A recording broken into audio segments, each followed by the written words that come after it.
Hey reporters, welcome back to my channel. I know I just posted a video about Natalie and Deepti's podcast episode of the week out of the pods, but I do also want to talk about last week's episode where they went ahead and exposed their mega big bucks, multi six-figure influencer salaries and just some other pieces of information about the behind the scenes of filming for season 2 of Love is Blind. So before heading into the show, Deepti was some sort of an analyst and Natalie was a consultant.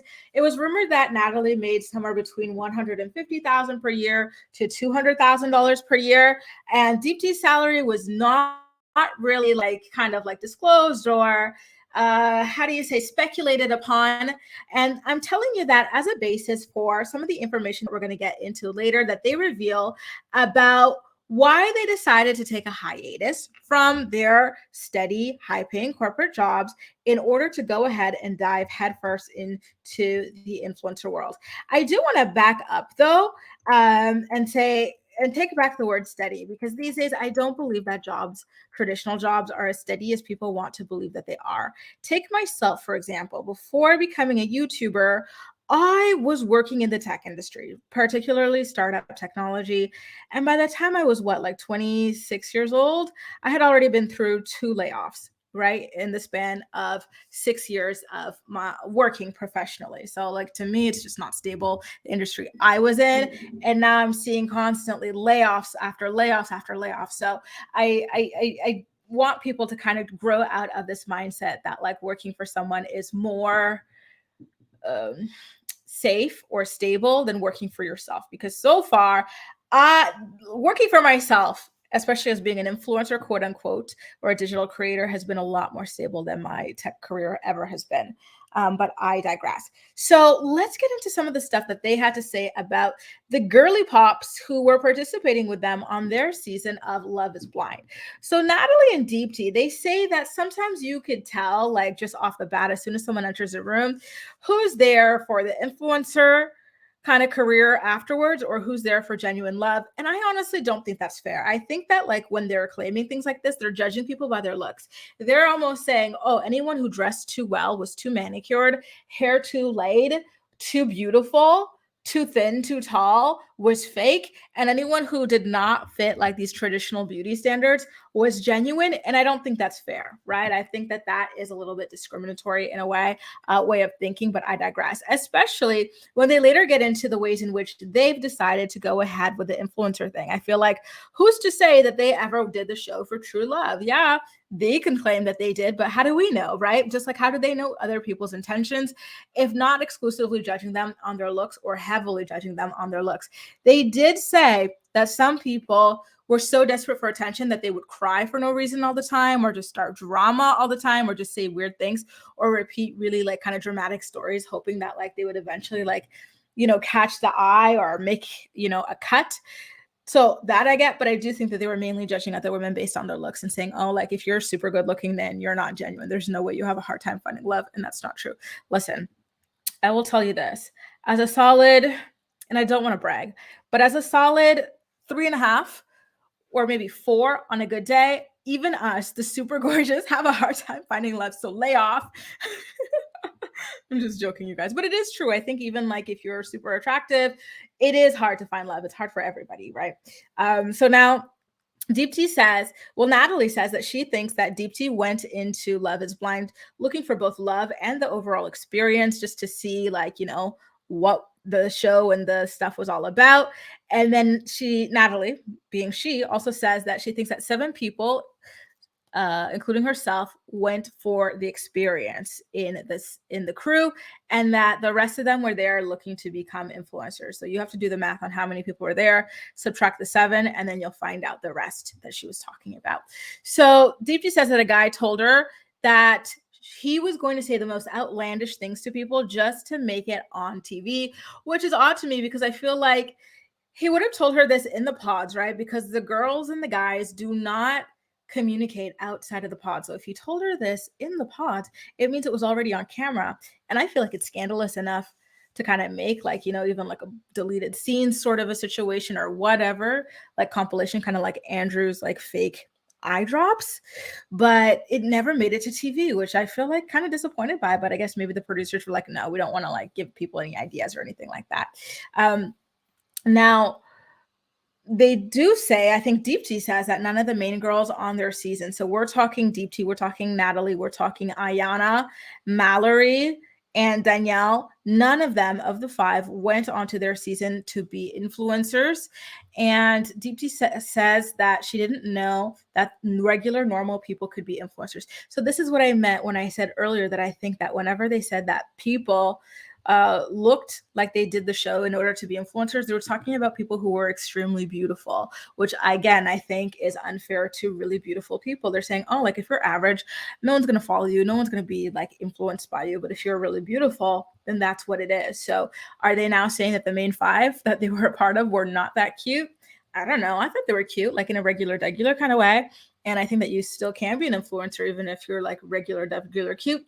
Shoot, I think there are some influencers who are pretty not attractive, right? And I think that's fair. Like everybody should be able to cultivate a community. I don't think it has to depend on beauty. I think it can depend on your message or just the way that you make people feel at the end of the day. Now, it wasn't until Fenty Beauty reached out to Deepti that she realized that she too could be an influencer. And that's when the gears finally started turning for her. And she started trying to see how she can kind of like monetize her brand, because they came with offers of a lot of moolah. Natalie, who at the beginning of this episode was claiming, oh, she could tell all the other people who came to become influencers and she wasn't one of them.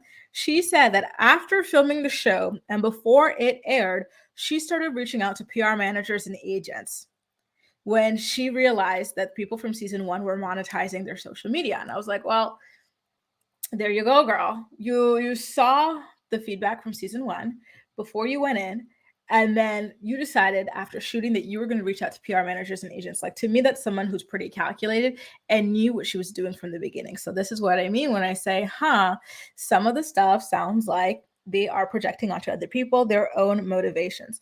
Based on Natalie's own words, I do think that she went in 50-50 to be an influencer, and the other 50% to maybe find love or just see what the experience is all about. And there's nothing wrong with that. I don't understand why people are afraid to admit these sorts of things, right? Now, I honestly feel like she probably had this ready before and everything like that, that she's even like claiming. I think maybe like as soon as she saw season 1 and stuff, she was like, oh my God, this could be like huge for me too, right? But I digress. Like if you're claiming you knew nothing about this world, how did you know about PR managers and agents, about that in the first place? And then who to reach out to and whatnot? Like that is a lot. And I do want to kind of like draw your attention to the things that she says about Lauren and Cameron. I do feel like Natalie has some kind of resentment built up against the Love is Blind golden couple, because she does mention them twice in this episode in regards to things that they're doing that like she feels like she gets judged for doing where other people don't get as much support on. So Natalie says, oh, it was very obvious that season 1 cast was monetizing. And I'm just going to say here, yeah, it is especially obvious, or was, with Lauren and Cameron, because they were very indiscriminate with the way that they were advertising. They would advertise any and everything under the sun. They started posting like 5-10 ads a day everywhere across their social media. They literally became billboards, and it really turned off a lot of fans, myself included. I still love them, and I still think that they are meant to be together, but they did turn me off. I wouldn't trust them to sell me or recommend me anything, because they've shown that they are willing to just, shout out something for the money. One thing I'll tell you guys is, in all my years of doing this, like I have brands reaching out to me literally every single day. And I've only ever actually worked with 2 or 3, because only 2 or 3 really matched like you guys and what you're about and like what works for you. I don't want to do things just to do things. And so I recognize that in them, and I was turned off by that in them, but I digress. Now, Natalie, when she's talking about reaching out to all those PR managers and whatnot, she says that she is always on top of things when it comes to finances and making money, which to me sounds like another confession that, like, money might have been a motivator for her to go on TV. It sounds very influencer focused. And like, I just don't think it's fair that they get to judge other people off their appearances and claim that they went in exclusively looking for money and not say that about themselves. It's like, to me, it sounds like you guys are birds of a feather and you want people to give you the benefit of the doubt because you don't have this certain kind of like quote unquote bombshell look that other people have. And I'm not feeling that, to be honest with you. Like, just because other people are what you consider to be more attractive than yourself doesn't mean it's fair to automatically claim that they got on the show just to be influencers, like, I don't like it, to be honest with you. It kind of like, I don't want to say it turned me off to them, but like it put a bad taste in my mouth when it came to like Natalie, especially. She came across really judgmental. Now, when it comes to the actual money that they're making from influencing and stuff, Deepti says that she's made over 6 figures. Natalie says she's made over 3 times her corporate salary in less than 1 year. Now, that is why I told you guys Natalie's estimated corporate salary at the beginning of the video, because then you can count for yourself. She's saying that she made over 3 times what is rumored to be between $150,000 and $200,000 in less than 1 year. So that is like about 500 and something to $600,000 in less than 1 year, which is awesome. And it seems like the two of them mainly make their money through Instagram, which is quite interesting to me. Because to me, Instagram is not that girl. I think of TikTok, I think of YouTube, I think of like other things, but I do know that you can make money on Instagram. It feels like it's kind of like on the way out. So I do hope that they are leaning towards other mediums. I know they've got their podcast right now, but even that, like, I think they can do something a bit more because it's very pigeonholed into Love is Blind recaps.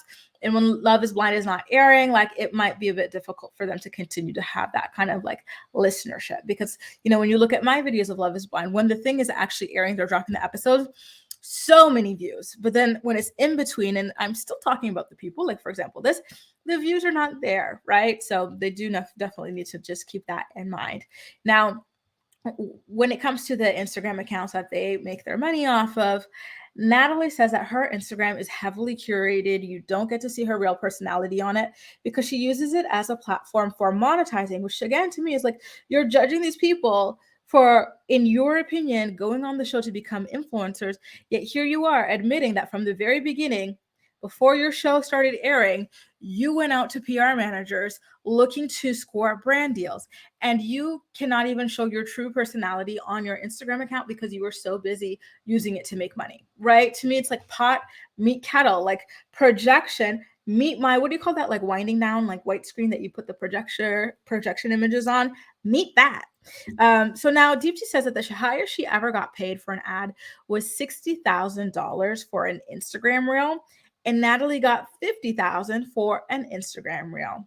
I think that Deepti probably made a bit more money because her storyline was more quote unquote empowering, her walking away from sit on my shoulders, shake, and choosing herself. That was a big deal. And I do believe that was why, Fenty and other brands were heavily drawn to her.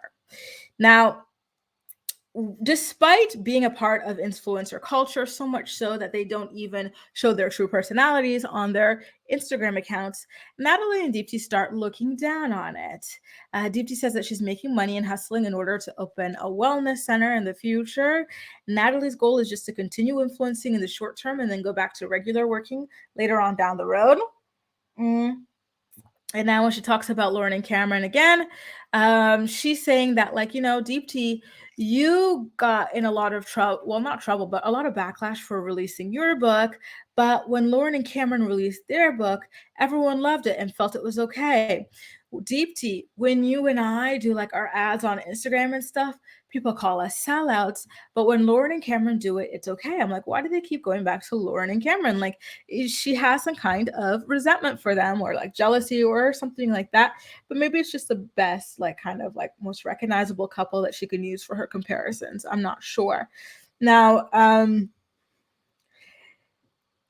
when it comes to other cast members of the show from like later seasons, like season 3, season 4, and whatnot, Natalie says that they have reached out to her for advice on monetizing their social media presence and stuff, and she helps them out. And like within the Love is Blind circle, all of them, well, for the most part, who participated in influencer culture, help each other kind of set their rates and not like undercharge themselves, undersell themselves and stuff like that, which I think is commendable.